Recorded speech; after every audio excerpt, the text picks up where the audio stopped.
Cuando nombro la poesía.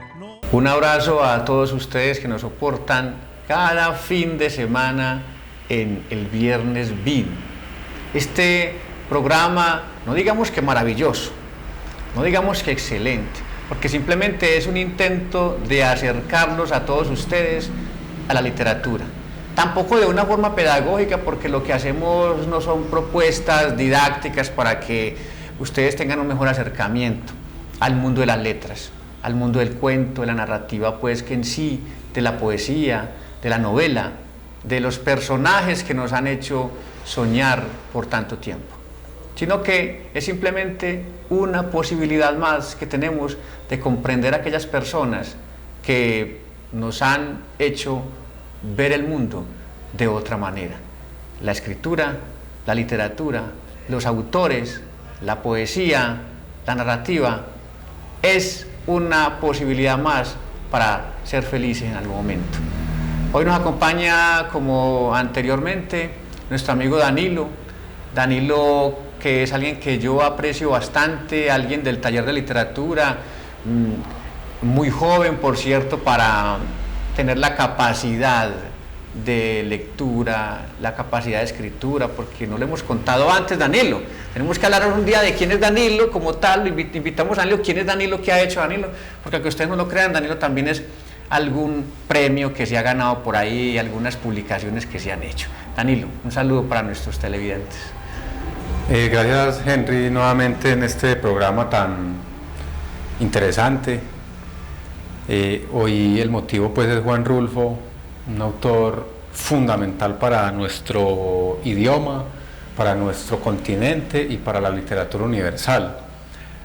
Pero antes que nada mencionemos, Henry, que en este momento, o si no ven el programa, digamos, en vivo, pues sabrán que en el momento en el que se transmite ya se ha dado la premiación de nuestro amigo, también sueñopinista, un hombre muy conocido y muy querido por Yarumal, que es Juan Daniel Mazo.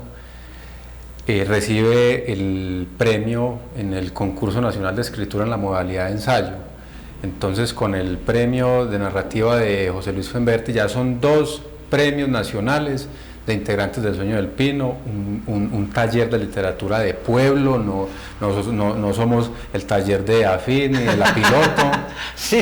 Y ya hay 2 premios nacionales, premios departamentales, el premio mío fue departamental, entonces, y algunos por ahí... Miguel Lobo, lector departamental. Sí, exacto. O sea, la verdad es que el Sueño del Pino en estos momentos ha estado mostrando sus frutos ya. No es solamente un sueño, o sea, el Sueño del Pino ya trascendió del sueño a la realidad. Y porque es que hay una cosa que les queremos comentar a ustedes. El premio que está recibiendo en estos momentos Juan Daniel Mazo, nuestro gran amigo sueñopinista, es un premio que, primero porque es ensayo. Una de las cosas que, por ejemplo, yo no he explorado, yo he hecho 2 o 3, pero cuando estaba en la universidad, y de pronto no muy buenos. Pero lo que hace Juan Daniel es pasar por encima de más de 40.000, más de 40.000 en la categoría de adultos, se presentaron para la premiación. El hecho de que un yarumaleño esté en estos momentos recibiendo su galardón, porque aún no sabemos de los 6 nominados, él en qué puesto quedó. Me disculpa, Juan Daniel, cuando estés mirando esto, pero ayer hablábamos de que tal vez quedes de reina o de virreina. Y como Yarumal no, sino Colombia siempre ha tenido los grandes segundos. Juan Pablo II fue el que nos visitó. Este corredor de Fórmula 1, ¿cómo es que se llama? Juan Pablo siempre queda de segundo. En fin, hemos sido los grandes segundos. Esperamos que Juan Daniel rompa eso y al menos para nuestro municipio quede de primero nuestro amigo Juan Daniel. Un abrazo, unas felicitaciones de parte del Sueño del Pino, de parte de esta comunidad yarumaleña que de pronto no sabe lo que está aconteciendo en estos momentos en Bogotá, porque la premiación es en Bogotá. Un abrazo gigantesco y unos grandes éxitos. Estar allí ya es una premiación y para nosotros un honor saber de que tenemos un yarumaleño en estos momentos recibiendo en Bogotá una mención tan gigantesca como es un premio nacional. Lo vamos a tener en el próximo programa. Uy, pues ahí sí me hace una muy buena evidencia, porque nos encantaría tener a Juan Daniel acá que nos hablara de la premiación, que de pronto nos compartiera algún fragmento de su ensayo, y ahora sí a lo que nos convoca Danilo. Sí, Juan Rulfo es un autor, es un escritor mexicano que pasa pues por ser un genio, es un genio indiscutido de la literatura, con una obra excesivamente breve. O sea, es el autor en la historia universal que más ha logrado con menos. O sea, la obra completa de Rulfo es un librito así, toda la obra completa. O sea, que son 3 libritos demasiado pequeños. Y Rulfo tiene muchos méritos. Para mí, el más importante, y yo he defendido esa tesis siempre, y me gustaría defenderla en algún momento por si a alguno le molesta lo que digo, pero para mí García Márquez es inconcebible sin Juan Rulfo. Si Rulfo no hubiese escrito lo que escribió, García Márquez no sería el escritor que es hoy en día, no habría podido escribir Cien años de soledad. El coronel no tiene quien le escriba, es casi un reencauche del Gallo de Oro de Juan Rulfo. Hay momentos en los que inclusive raya con el plagio. Entonces Juan Rulfo publicó El Gallo de Oro en el 80. Estamos hablando de 1980. 1980, Sí, 1980. Porque para que nos ubiquemos, porque pronto es que es muy, como en estos días hemos traído autores de 1600, de entonces estamos hablando del siglo XX, 1980. El Gallo de Oro, para los que tenemos unas pequeñas canas y algún diente ya flojo, ¿qué va a pasar? Entonces, ustedes recordarán, mis amigos cincuentenarios, de que hace algunos años, hace muchos años ya, se presentó esa novela, El Gallo de Oro. Televisada, yo no me la perdía. Yo me acuerdo que yo me la veía con mi mamá. A mi mamá le encantaba mucho El Gallo de Oro, de la Caponera y de las apuestas que hacía Miguel Barón, y en esa, no recuerdo cuál era el personaje que él hacía ahí, pero era una cuestión que tenía que ver precisamente con las apuestas, al son del gallo. ¿Cómo se llama eso? Las cosas de gallos, ¿cómo se llama eso? Las galleras. Las galleras. Hay un ambiente muy de feria, muy gitano, es un ambiente muy gitano, mucho dinero, mucho aguardientico, etc. Sí, muy de bajo mundo, pues. Y entonces, ya que Danilo nos está contextualizando sobre esto, quiero compartirles un pequeño fragmento de Juan Rulfo, algo que él dice de sí mismo. Me llamo Juan Nepomuceno Carlos Pérez Rulfo Vizcaíno. ¿Me sonó mejor o no? Mejor. Juan Nepomuceno Carlos Pérez Rulfo Vizcaíno. Me apilaron todos los nombres de mis antepasados paternos y maternos como si fuera el vástago de un racimo de plátanos. Y aunque siento preferencia por el verbo arracimar, me hubiera gustado un nombre más sencillo. En la familia Pérez Rulfo nunca hubo mucha paz. Todos morían temprano, a la edad de 33 años, y todos eran asesinados por la espalda. Estas son unas palabras de Juan Rulfo que fueron pronunciadas por Joaquín Soler Serrano en una entrevista al escritor hecha en 1977. Pero entonces contextualicémonos, estamos hablando de 77, vos nos acabaste de hablar de una época muy cercana. 3 años después, Vení, ubiquémonos, Danilo. Rulfo nace en México, ¿en dónde y en qué fechas? Él nace en un pueblito que se llama Apulco, en Jalisco, en 1917. Y entonces ahí está definido pues lo que es su vida, ¿cierto? La muerte temprana, la ausencia de paz, eso es Rulfo. Rulfo queda huérfano siendo un niño, y por eso ese fenómeno de desarraigo, de desamparo, pues marca definitivamente su narrativa. Y sobre todo la madre es una figura permanente en la evocación que hace Juan Preciado, que es el protagonista de Pedro Páramo, ¿sí? Pedro Páramo es su gran obra, es una novela muy breve, es una novela demasiado poco convencional, y es apasionante porque no existe el tiempo. O sea, nosotros leemos muchos años después, frente al pelotón de fusilamiento del coronel Aureliano Buendía, habría de recordar aquella tarde remota en que su padre lo llevó a conocer el hielo. Entonces el coronel ya está viejo y recuerda y se vuelve a la niñez y muestran que es de 100 años de soledad. Eso es lo que hace Rulfo en Pedro Páramo, ¿sí? Juan Preciado va a Comala otra vez. Es que, o sea, las influencias son inagotables. Macondo de García Márquez, un lugar que no existe. Macondo no tiene una ubicación geográfica, es un lugar inventado por él. Ubiquémonos entonces ahí porque yo, por ejemplo, soy novato con lo de Rulfo, y también quiero que nos ayudes con esto. Sí. ¿Qué fue primero, la obra de Rulfo o la obra de Márquez? Toda la de Rulfo fue primero. Por eso es que vos ahorita mencionabas que la obra de García Márquez para mí es inconcebible sin Rulfo. Para mí es inconcebible Rulfo. Para mí García Márquez es un aprendiz al lado de Rulfo, y no solamente García Márquez, sino todos los escritores en lengua castellana que fueron posteriores a él. Todos los escritores latinoamericanos confiesan la maestría de Juan Rulfo. Entonces Juan Preciado, que es el protagonista de Comala, el protagonista de Pedro Páramo, va a Comala, un lugar mítico, un lugar imaginario, que es tan caliente que los que se mueren y van al infierno regresan por su cobija. Claro, porque ya están acostumbrados al frío tan extremo de Comala que en el infierno les da frío. Esa es una de las muchas figuras geniales, pues, que aparecen ahí en la obra de Pedro Páramo, que son todas las líneas prácticamente. Macondo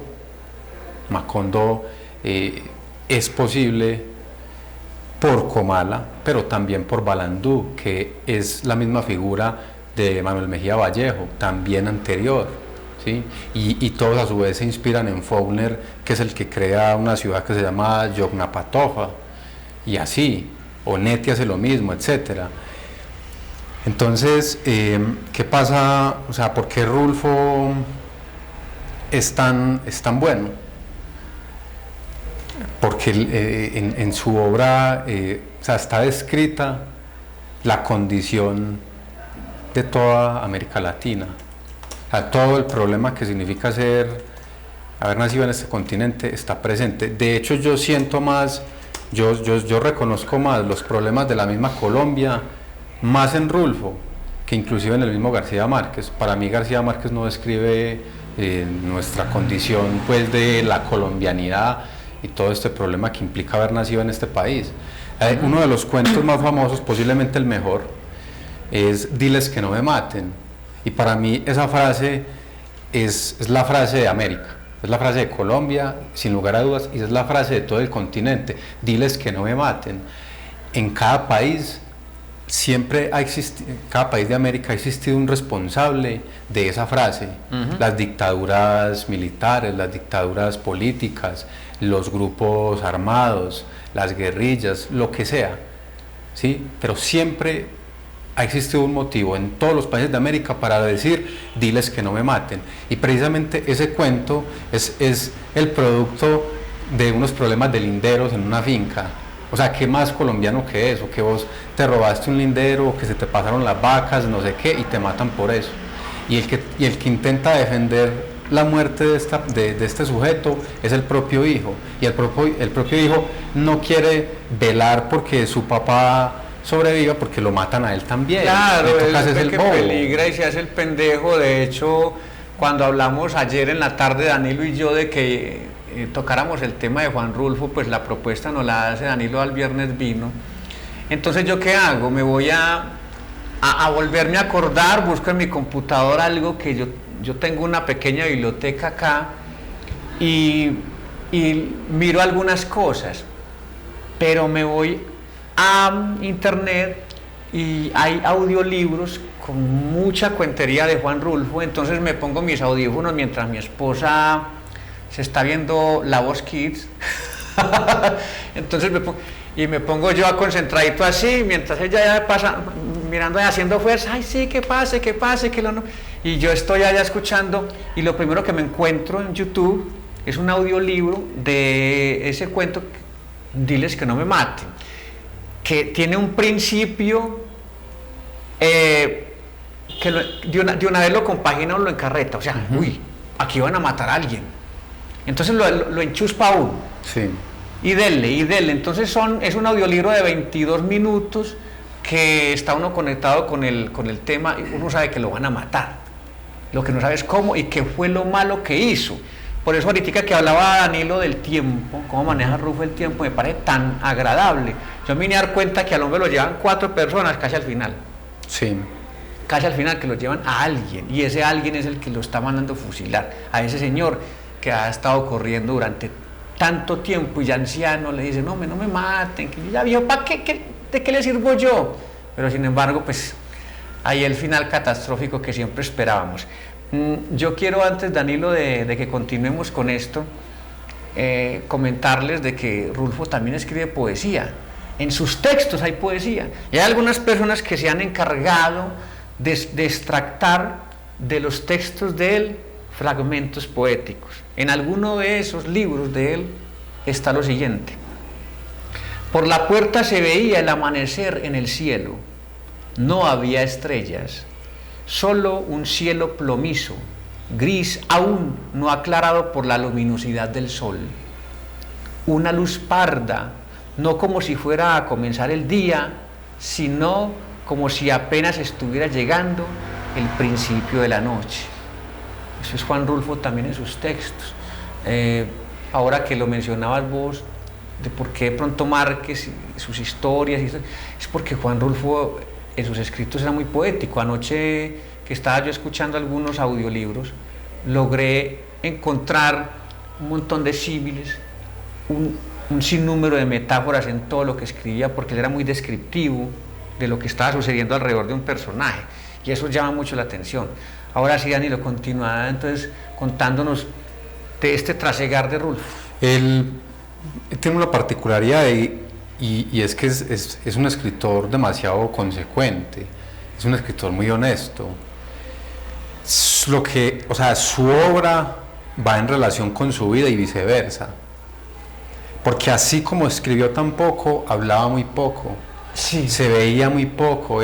A Rulfo como que había que sacarle las palabras a la fuerza, porque era nosotros tenemos un amigo así, no lo vamos a mencionar aquí, pero sí tenemos un amigo que es así, pero es un genio, pues, es un genio. Sí, hay que, o sea, uno lo ve y es un señor parsimonioso, no era de medios, no era de estarse viendo mucho por ahí. De hecho, la vida de él pasa casi que como por ser un anónimo. ¿Será más que esa orfandad de él, ese silencio se sí, lo debe a esa niñez? Sí, y esa orfandad pues es, o sea, la orfandad de él, la orfandad del pueblo mexicano después de la conquista y durante todo el proceso de la conquista hasta nuestros días, la orfandad de todos nosotros como habitantes de este continente tan anómalo, tan incomprensible para nosotros y para el mundo entero.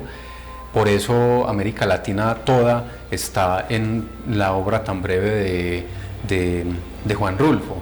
Él también está pues digamos rodeado de muchas particularidades. Él creció en un contexto más bien maluco, que fue lo que se llamó la revolución o la guerra cristera, que fue una cosa pues sumamente rara, de esas cosas que solamente pasan en América Latina. Una guerra súper absurda de la cristera de Cristo, ¿no? Una guerra pues religiosa que no tenía ningún sentido, pero a él le toca padecerla. Y pasa algo muy curioso, que uno de esos curas que está ahí, que hace parte de esa guerra, conserva la biblioteca suya en la casa de Rulfo, y ahí es donde Rulfo empieza a leer, en la biblioteca que este sacerdote está preservando en medio de la guerra. Entonces, claro, ahí tiene acceso a un montón de libros, curiosamente, que eran prohibidos por la misma iglesia, porque entonces, claro, si la iglesia lo prohíbe, es porque los tiene, Los tiene que leer. los guarda y los tiene que leer. Claro. Entonces es algo muy particular. Ahí es donde empieza Rulfo a formarse y lee particularmente de crónicas de Indias. Entonces este fenómeno de la conquista, de la muerte, es del miedo, del hambre, de la tristeza, de la desolación, porque si uno lee las crónicas de Indias, conoce el proceso pues de conquista cuando llegan las carabelas de los españoles a este continente durante todo el siglo XVI. Es eso, es miedo, es hambre, es desolación, y eso es Juan Rulfo. Lo que él expresa ahí. Danilo, hagamos un paréntesis para una cosa que vos la tenés que saber. Hay un texto acá que me encuentro en una página que se llama escribirte.com.ar, que es de donde estoy extractando en estos momentos algunos apartes. La pregunta mía para vos es la siguiente: ¿quién es Clara para Rulfo? Pero antes de eso voy a compartir un poema que él escribió a Clara. ¿Sabes una cosa? He llegado a saber después de muchas vueltas que tienes los ojos azucarados. Ayer nada menos soñé que te besaba los ojos, arribita de las pestañas, y resultó que la boca me supo a azúcar, ni más ni menos, a esa azúcar que comemos robándonos la de la cocina, a escondidas de la mamá cuando somos niños. También he concluido por saber que los cachetitos, el derecho y el izquierdo, los dos tienen sabor a durazno, quizá porque el corazón sube algo de ese sabor. Bueno, la cosa es que del modo que sea, ya no encuentro la hora de volverte a ver. No me conformo, no, me desespero. Ayer pensé en ti, además pensé lo bueno que sería yo si encontrar el camino hacia el durazno de tu corazón, lo pronto que se acabaría la maldad de mi alma. Por lo pronto me puse a medir el tamaño de mi cariño y dio 685 kilómetros por la carretera, es decir, de aquí a donde tú estás. Ahí se acabó. Y es que tú eres el principio y fin de todas las cosas. Un poema de Juan Rulfo a Clara. ¿Quién es Clara, Danilo? Eso es una de las muchas cartas que él le escribió. Clara Aparicio fue su esposa. Y fue una historia muy bella, porque Rulfo se enamoró de Clara cuando era una niña, tenía 15 años. Y entonces Clara le dijo: sí, yo me caso contigo, pero te tienes que esperar a que yo sea mayor de edad, tienes que esperar 3 años. Dijo que si la esperaba, y Rulfo le dijo que sí, que él la esperaba. Y en ese momento él se va de este pueblito donde creció a Ciudad de México, a la capital. Entonces esos 3 años él le escribe, y le escribe este tipo de cosas. Y de ahí sale esta maravillosa obra. Yo me acuerdo que leí esas cartas en la Piloto, en la Biblioteca Pública Piloto. Allá está el libro, es un libro muy escaso, porque todas las cartas pues ya están compiladas en un libro, y es deslumbrante pues, y además es un excelente elemento biográfico, porque ahí Rulfo le escribe que fue para tal lado, que se fue para el cerro no sé qué en las vacaciones, porque él en ese momento está trabaja vendiendo llantas. Es muy gracioso pues, trabaja vendiendo llantas, vendiendo pues neumáticos en una empresa que vende neumáticos. ¿Cómo es que se llama eso? Es asesor de ventas, ¿no? Entonces, que viaja por muchas partes y él le cuenta todo eso, le cuenta todos esos avatares. ¿Y ya cuando ya publicó alguna obra? No, nada se conoce de él. Cuando está vendiendo llantas, nada se conoce no, de él. En esas mismas cartas se da uno cuenta. Él le escribe a Clara que estuvo por allá escribiendo un puentecito, diles que no me maten. Es que es una bobadita que llama y dice que no me maten. Tal vez algún día alguien lo escuchará en un audiolibro por ahí cuando inventen eso. Sí, le describe más o menos el proceso de escritura de su obra. Ya cuando están muy cerca a casarse, le describe que estuvo yendo a tal negocio, no sé qué, por el ajuar, el famoso ajuar pues, de las bodas antiguas, que está el coba, que no sé qué, que el vestido, que si ya tienes el vestido, que los anillitos, que los anillos, todo eso es muy bello leer las cartas de estos dos. Bueno, de Rulfo pues. De Rulfo a ella. Porque los de ella, Rulfo sí las hubo, pero muy pocas. Y si las hubo de pronto más, pues se perdieron hasta el momento. ¿no? O sea que la vida de Rulfo es una vida pues deslumbrante, se queda huérfano, se va a la ciudad, como se dice, pues a probar el mundo.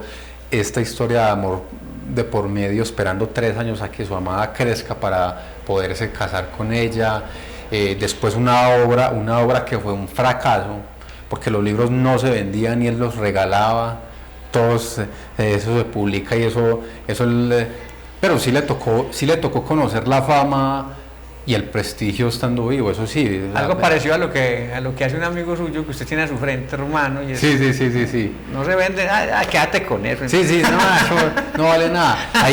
Hay anécdotas pues sobre todo pues con el editor encargado de publicarle, que era del Fondo de Cultura Económica, porque Rulfo tenía una maña de en vez de ampliar y de estar diciendo y garrulerías y pendejadas como hace la mayoría, él antes lo que hacía era lo contrario, miraba cómo quitarle cosas a la obra y no le gustaban. Más bien depuraba. Y que este editor, a lo último, casi que, vení, entregame eso para acá y voy a publicar, porque vos no terminás publicando nada y terminás quemando todo. Oye, hay una película.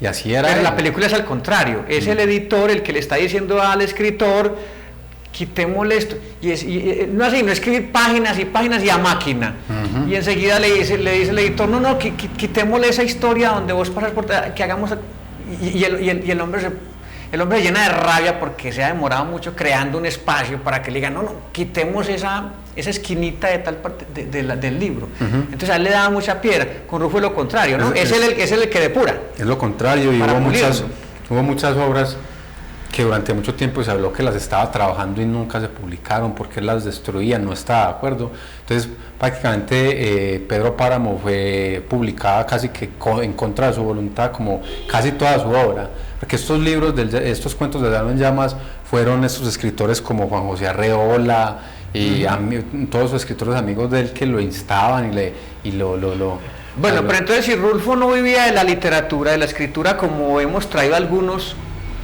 aquí al programa, que hay gente que vive de eso, si Rulfo no vivía de eso, ¿de qué vivía? Él trabajó en un instituto. Bueno, vendió llantas.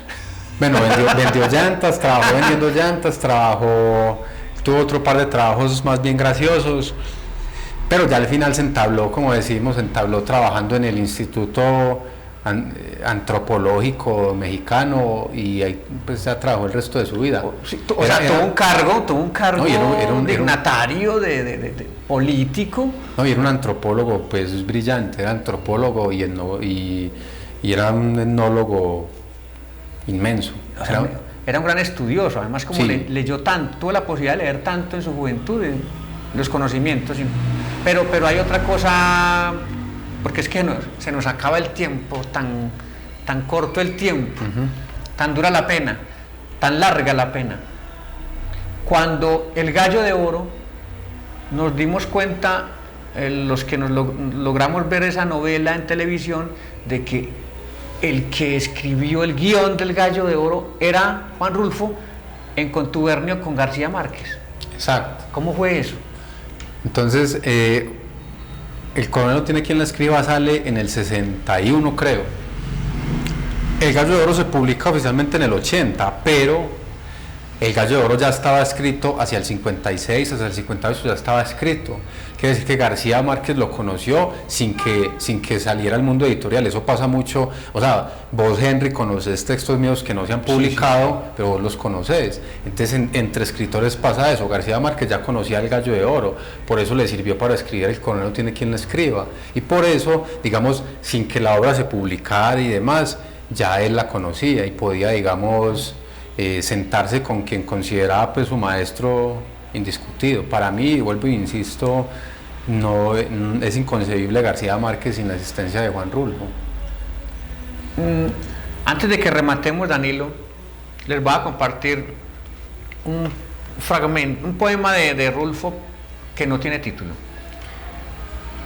y que lo más curioso es que en este texto aparece en una libretica por ahí cualquiera, así como escribimos la mayoría. Yo, por ejemplo, aún escribo a mano, yo no soy capaz de sentarme a escribir algo en el ordenador, Yo siempre hago aquí alguna cosa y después me siento acá y pulo ya desde acá. Este de Juan Rulfo se encontró después de la muerte de él, una libretica, y dice así: no sé ni para quién iba, yo imagino que era para su amada en algún momento. ¿Dónde estabas? Parecía encontrarte entre los ruidos más pequeños, en aquellos que baten sus sonidos y se confunden con las palpitaciones, con el murmullo de la tierra, con el grito de la sangre. Parecía encontrarte apenas devuelto como irse una constelación sin esperanzas. Me faltabas. Eras como ese sueño que nunca llega y que remotamente nos espera entre dos estaciones. ¿Por qué comparto esto y por qué te lo aboco a vos, Danilo, en estos momentos? Porque yo quiero que resumamos ahí un poquito de esa vida, de ese trasegar de Rulfo, bueno, ya hablamos, bueno, él tuvo un empleo normal, él escribía de vez en cuando, tuvo 2 novelas grandes, una que no se conoce mucho, que es El Gallo de Oro, a la cual estamos haciendo énfasis ahora, no sé si la encontramos en internet, pero ¿cómo termina Rulfo? ¿Rulfo qué premios tuvo? ¿Alguna mención? ¿Alguien se dio cuenta de que el hombre existía? Sí, tuvo mucha fama, ya lo último fue pues muy famoso, fue una celebridad a pesar pues de su condición, digamos, de anonimato que siempre pudo tener, pero ya en ese entonces, la verdad no sé cuántos más habrá tenido, pero más o menos en esa época, cuando Rulfo todavía estaba vivo, El Llano en Llamas, un libro de cuentos, llegó a tener a vender 400.000 ejemplares. Eso es una cantidad inconmensurable para un libro de cuentos. 400.000 libros. ¿Quién vende 400.000 libros? Una edición. ¿Y en esa época? Sí, y en esa época. Sí, entonces, sin publicidad, sin internet, sin nada. No, exacto. Entonces, obviamente él sí pudo, digamos, conocer su genialidad, que en definitiva pues está en su gran novela, que es Pedro Páramo. Pedro Páramo es el trasegar de un hombre que puede ser cualquiera de nosotros, que se llama Juan Preciado, que va a esta ciudad de fantasmas, a esta ciudad de sombras, y la verdad es que hay que leerla. Se lee en un día, seguramente se lee en un día, en cuestión de una tarde. Entonces dense ese regalo de leer esta obra, posiblemente los haga llorar, es muy probable, es una obra desgarradora y por eso es tan buena. Y no, puso a Rulfo en un lugar merecidísimo, del que nadie lo va a bajar y en el que seguirá estando por los siglos de los siglos. Amén. Ya para terminar, Danilo, un nuevo agradecimiento por acompañarnos. Yo sé que Danilo nos va a acompañar muchas más veces en el Viernes Vino, acá en su canal Tan Paisa TV, un canal que difunde la literatura a través de esta propuesta, no digamos que didáctica, pero sí es algo estúpida y loca, que hace El Sueño del Pino. Danilo, una despedida con los televidentes y yo remato enseguida con un pequeño fragmento. Muchas gracias por su atención, ojalá comentarios, inquietudes, recomendaciones y hasta la próxima. De todas maneras, nosotros también queremos enviarle un saludo a Juan Daniel Mazo, esperando de que esta noche sea premio nacional, que no quede virreina, como le dije yo el día de ayer.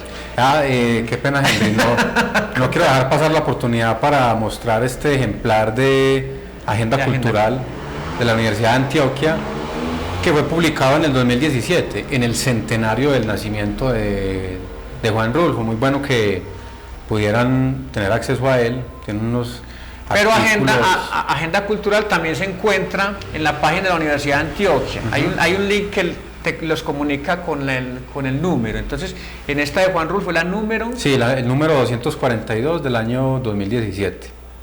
Sentí el retrato de mi madre guardado en la bolsa de la camisa, calentándome el corazón como si ella también sudara. Era un retrato viejo, carcomido en los bordes, pero fue el único que conocí de ella.